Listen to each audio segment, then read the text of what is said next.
Welcome to Talk 25 in our series where I'm reflecting on God's goodness to me throughout my life. Today I'm talking about my relationship with the students at Mattersey.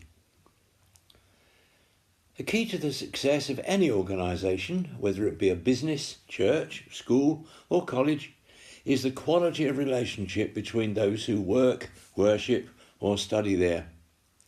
St. Paul's use of the human body as a picture of the church is a great illustration of this principle. Each member of the body is unique and has a different function from the others, but all the members are equally important. Whatever our role, our aim should be to edify others rather than ourselves. And it's the responsibility of those in leadership to encourage and facilitate the harmony that makes this possible.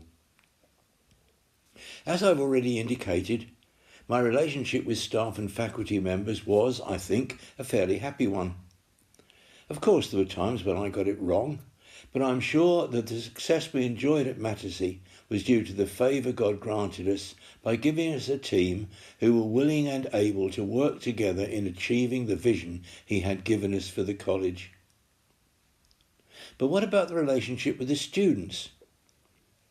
This inevitably varied as the college grew, and although I shall be referring mainly to my personal relationship with the students, much of what I say will apply to other members of faculty and, to a greater or lesser extent, to members of staff too. For a body to be healthy, all the members must be in a good working relationship with each other. And this biblical principle applied to every area of college life. It was expressed in the example we set in our commitment to Christ, in our pastoral care and discipline, in what we taught and how we taught it in the classroom, in our worship and ministry in morning chapel and at church on Sundays, and in our social and recreational activities. Before I became principal, I thought it would be great to develop a personal relationship with every student, maybe by seeing each of them for about 10 minutes each week. But I soon realised that this would be completely unworkable with even as few as the 48 students we had when we started. I also began to understand that not every student would appreciate having to see the principal once a week. Relationships can't be forced, they have to develop naturally. My first contact with the vast majority of students was when they came for their interview after they'd applied to come to Mattersey. Some were understandably quite nervous about this, but this was an opportunity for me to reassure them, advise and encourage them. And as many of them came by public transport, either Eileen and I would often pick them up at Retford Station, and the 10-minute journey back to Mattersey helped to break the ice and reassure them that we were human. And of course, developing any kind of relationship with someone requires at the very least remembering their name. My father had been the headmaster of a comprehensive school with 1,000 boys, and he once told me that he knew the name of every boy in the school. I was fairly sure that such a feat was beyond my capability, but I did make an effort to remember the names of all the students. I began by spending the first lecture period I had with first-year students, asking them one by one to remind me of their names. We did this going round the class 2 or 3 times, and by then I was usually ready to repeat their names by memory. I'm not really sure how valuable this was, but at least it showed them a basic level of personal interest in them. A far better way, however, was what we eventually did once our children had moved away from home. We invited all new students, in groups of about a dozen, for a pizza evening at our home, which was on the college campus, and got them to wear a name badge to jog our memories. We played games like Jenga and Twister with them, and tried to make them feel at home, and to set an example of balancing academic studies and spiritual fervour with taking time to have fun together.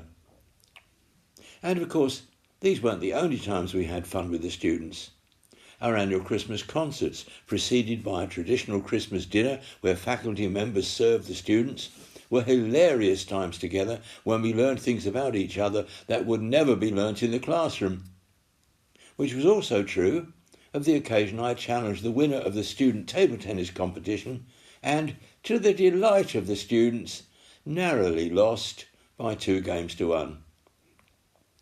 But if such activities might not normally be considered as pastoral care, they were certainly helpful in forming relationships, which is surely a prerequisite of pastoral care, providing at least some understanding of the person you're caring for.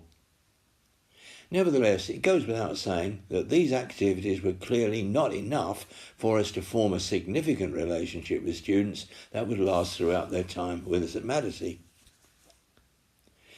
And that's where we began to realise afresh the value of team ministry. We knew already from pastoral life in church that an individual member might well relate better to one leader rather than another, and it was just the same in college. This was particularly true of the girls, many of whom, quite understandably, related better to Eileen than to me. In fact, so did some of the boys. As principal, I was ultimately responsible in maintaining discipline in the college, which, for some at least, might have inhibited too close a relationship with me. And Eileen, as matron, was more easily available and did a great job in lending a listening ear, giving wise counsel to all who came to her. But as the college grew, we began to feel the need to provide a facility for pastoral care that was readily available to every student with clear information on how to access it. We began by appointing a personal tutor for every student. This responsibility was shared by every full-time member of faculty and appeared to be successful until it became clear that it wasn't working for everyone. Some students didn't feel able to share their personal problems with the people who would be marking their academic work. And although the fear that it might affect their grades was, in my view, unfounded, it was clear that we needed to think again. What's more, I soon discovered that other Bible colleges were facing similar problems. I learnt at a meeting of the Association of Bible College Principals that to overcome this problem, some colleges were considering appointing chaplains who were not part of the regular teaching faculty to be available to give confidential advice to students, and, after discussing the matter with the resident faculty and the Board of Governors, we decided to do the same at Mattersey. We decided to appoint former students who had both experience in ministry and understood what it was like to be one of our students. Our first chaplain was Roy Turner, who did an excellent job for a few years until he left us to train for the Anglican ministry, despite my efforts to dissuade him. Roy was followed by Stephen Jenkins, another former student, who shared the chaplaincy with his wife Deborah so that the girls could have access to a female chaplain if they so desired. This arrangement worked well and by no means detracted from the relationship that those of us who were part of the faculty. Until she retired in 1999, students continued to seek advice from Eileen and other staff members, and there was always the opportunity for faculty to have a chat with students in the lunch break or between lectures. So overall, we enjoyed a friendly relationship with our students. But that didn't mean there was never a need for discipline. A happy relationship in any society is dependent on mutual consideration and respect. Jesus taught this when he said, "In everything, do to others what you would have them do to you." Matthew 7 verse 12. When I started as principal, I naively thought that there would be little need for rules. If everyone behaved as mature Christian ladies or gentlemen, rules would not be necessary. I soon discovered that I was mistaken. Our students came from such a wide variety of backgrounds. They came from different families, different nations, different cultures. They had very different ideas about what was appropriate behaviour. And when you're all living under the same roof in a remote country village, there are bound to be problems unless clear guidance is given as to what is acceptable behaviour. So, as a result, we produced a set of rules which I explained to the students at the beginning of the college year. They covered a range of topics including attendance at chapel, lectures, meals and so on, and especially relationships with the opposite sex. Same-sex relationships were rarely an issue in those days. Most of the students accepted these regulations without complaint, but one overseas student refused to do so and chose to leave college immediately. I had no regrets about this, but decided that in future we should send all new students a copy of our rules and say that their acceptance at college was dependent on their agreement to abide by them. This we continued to do throughout my time as principal. It may have had the disadvantage of giving some students the impression that we were becoming too legalistic, but more mature students realised that the line had to be drawn somewhere and that our rules were not unreasonable. Perhaps the main exception to this, however, was with regard to relationships with the opposite sex. A situation arose early on in my time at Mattersey when one of the girls who had formed a relationship with another student was devastated when the boy suddenly terminated the relationship. She was so upset that she felt unable to return to college to complete her course. As a result, one member of faculty, who knew the girl very well, suggested that it was time for us to make some ruling that would stop such things happening again. This was clearly impossible, but I did realise that we had a responsibility to protect the vulnerable as much as we could. This resulted in a series of regulations, including things like not forming a relationship during your first 6 months at college, informing your personal tutor when a relationship had formed, and so on. The fact that we felt the need to vary these regulations over the years in an attempt to improve them shows that none of them were entirely satisfactory and in some cases did more harm than good. Towards the end of my time at Mattersey, I apologised to a couple for the distress these regulations had caused them when, in their final year, they came to me and confessed that they had formed a secret relationship 2 years previously and had been feeling guilty about it ever since. I know the fault was partly theirs, but I really wondered if we had made a mistake in the first place by possibly overreacting to the situation, the one I described earlier. And anyway, there's no point in making a rule if you have no reasonable means of enforcing it.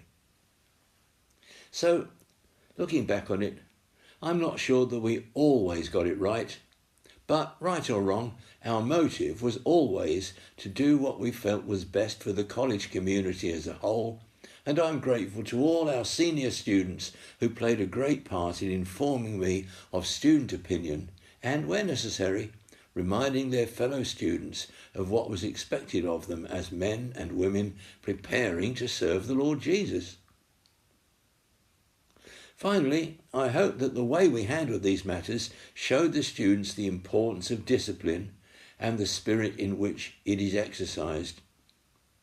Church leaders in the New Testament were described as both rulers and servants, following the example of Christ who, though he was Lord and ruler of all, took upon himself the role of a servant and washed his disciples' feet. He taught by example, and nothing we say is of any value if it's not backed by the example we set.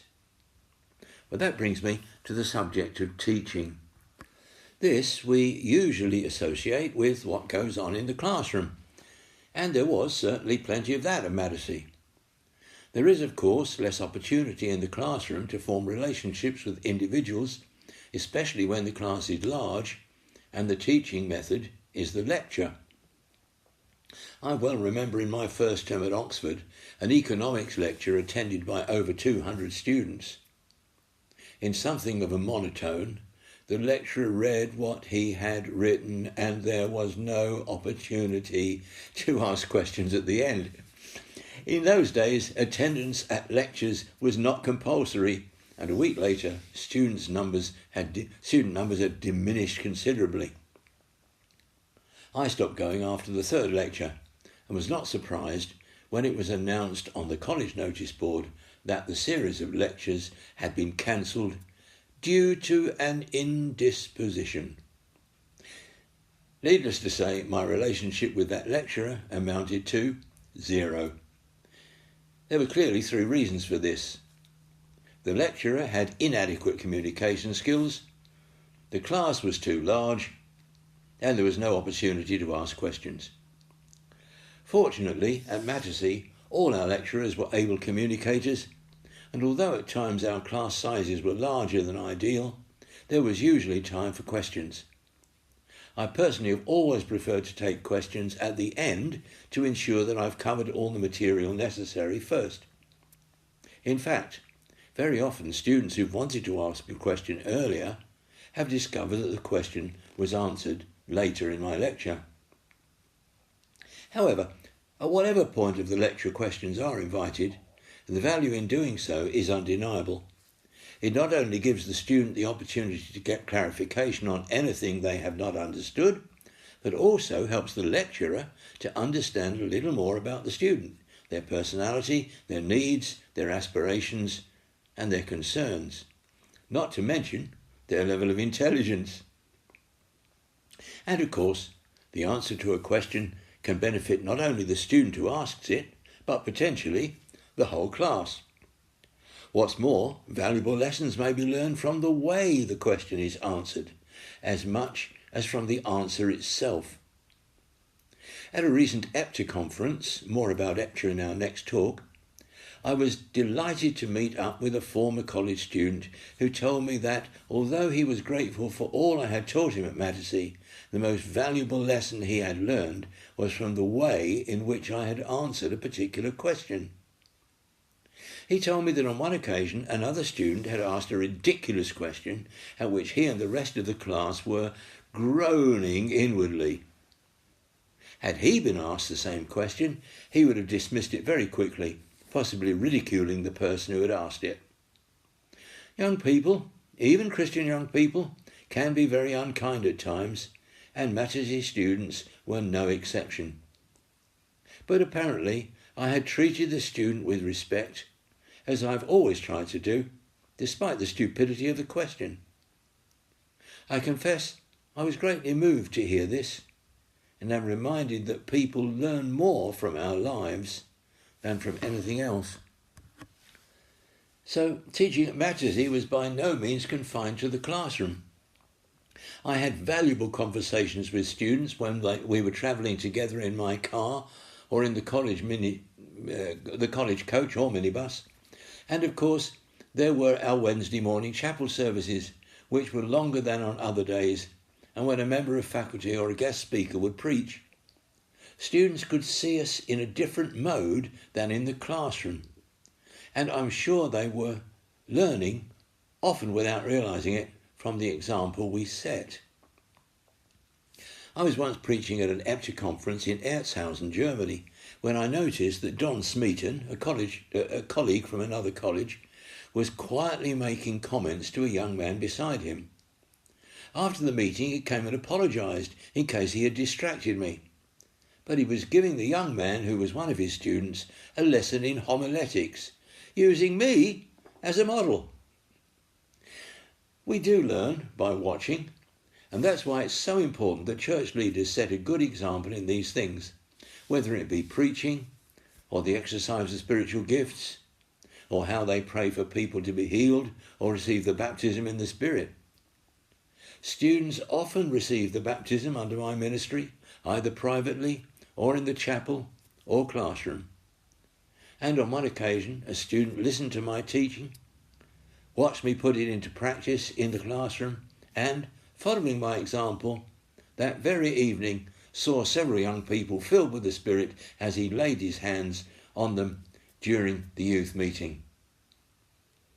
I'm so grateful to God for the great privilege I've had in playing a part and training and preparing so many such people who are now leaders in the church today. It's my sincere prayer that they will train others following the principles I've outlined in this talk. The precise details of how we did it are not so important, but the principles taught in God's Word will never change. Next time, life beyond the Mattersey campus. Till then, the Lord bless you.